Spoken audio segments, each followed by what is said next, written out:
Welcome to another episode of Behavioral Echoes, the podcast where we explore the fascinating intersections of personal behavior, psychology, and success.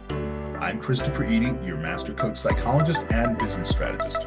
And I'm Lisa Oborn, your positive psychology enthusiast, certified coach, and change practitioner. Today, we're going to dive into the topic of the realization that nothing in life lasts forever. We look at the good times and the bad times. Everything will change. We, as individuals, give it the power to stay and leave by our mindset. Great overview. Let's dive a little deeper into the psychology that nothing lasts forever. Our thoughts may have started from an emotional trigger or event. Sometimes we call those fleeting thoughts. When we keep reinforcing and repeating what happened in our mind, it lasts longer, oftentimes, than it needs to. If we look at something such as we stubbed our toe, it does not last long, and the pain does not last forever either. We quickly get past it, and in many cases forget about it unless we stub our toe again. When it comes to emotions, we tend to hold things for way too long and not release those bad experiences like bad relationships or bad investments or bad choices that we've made. It does not matter if it happened several decades ago, last week. We tend to hold on to those experiences. Nothing lasts forever. We just have to be willing to release the negative mindset that we associate with that situation. I really like that, Chris. If we look right now, it's what's happening in the world. Many people we hear about have been impacted by layoffs. They continue to be angry. They feel jilted. Guess what? We can't change what happened. It's done. We now need to look at how are we going to address the situation and move forward. None of this means it's easy, but changing how we approach it and how it impacts us completely shifts the outcome. If we think about maybe we're ready for a change in career and we just needed that push. Also, if we look at relationships, they don't last forever either. You see people that have family disruptions, you have people that get divorced, you have friends that you've known since childhood that no longer speak. Nothing in life is forever. Everything ends when it's meant to, just like jobs, just like companies, just like youth. It'll change. And if we approach things with that proper mindset, we embrace and are excited about that change and the opportunity for something new.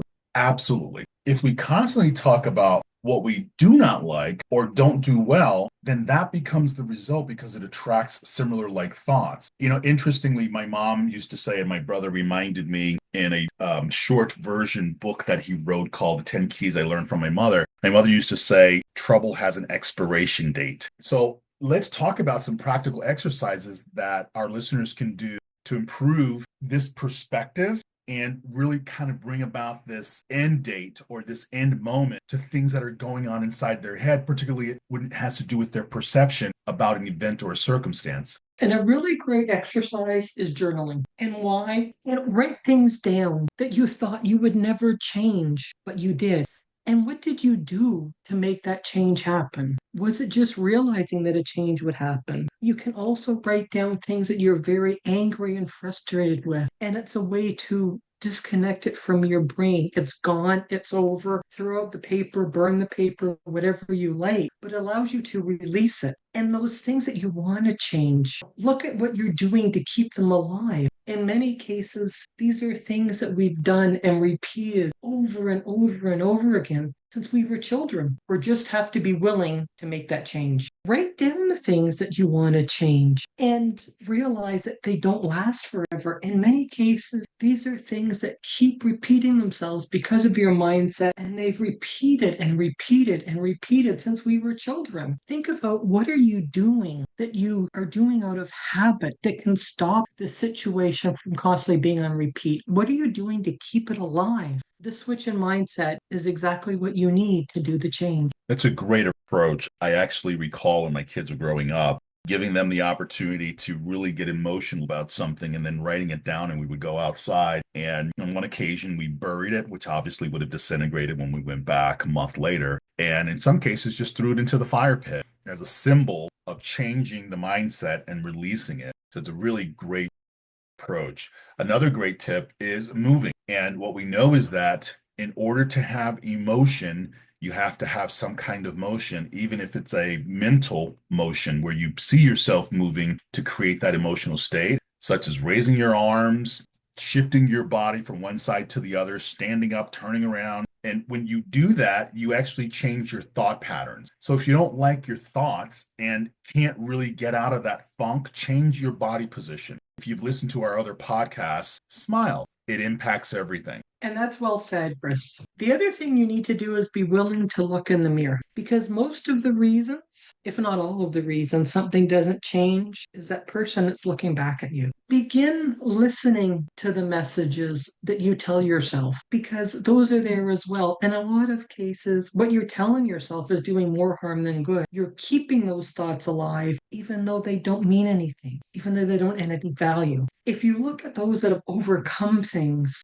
they don't see the issues as reality. They see them as something that's just an obstacle that they'll get past. And it could be health, it could be brand new discoveries that they come up with. But they all have one thing in common: positive mindset. And they believe in themselves and others, and they take accountability for their actions. I completely agree. I mean, we hear people overcoming health issues that were seen as impossible. They accept things for what they are and they move forward. I think in one of our previous podcasts we talked about the difference between really good coaches and coaches who get some results but it's not consistent is mainly a really good coach. And I know that you and I are in that situation where we understand our story and we've moved on from it. Yes, there are things that have happened to every single person. When you become an adult, there are horrific things that have happened to some of us, and we get it and we understand it and we accept that that happened in the past. And yes, it could be part of our story if we're attempting to help others, but to tell that story as it's something that you're feeling right now is something that has to change if you're going to actually move and grow, like Lisa said, and heal. But it is up to you. If you want positive interactions, a positive life, then you've got to actually take responsibility for changing your behaviors, beginning with positive reinforcement. The only person that you're impacting in a negative way is you. Now, because of you, others may be impacted, but the only person you're impacting is you because they could simply choose to ignore you or not be impacted if they do what we're telling you to do. Thanks for this great insight and tips to improve. It's wonderful that we have so many things that we can share. To our listeners, we hope that this episode, and stay tuned for the next one, because the next part of enjoying the moment right now and changing that mentality so that you can really be present is understanding that because nothing lasts forever, that also includes us. Stay tuned for our next episode where we'll actually share more of those valuable insights and practical tools to really help you get the most out of where you are right now, because nothing lasts forever. And thanks for tuning in to Behavioral Echoes. We'll see you in the next episode.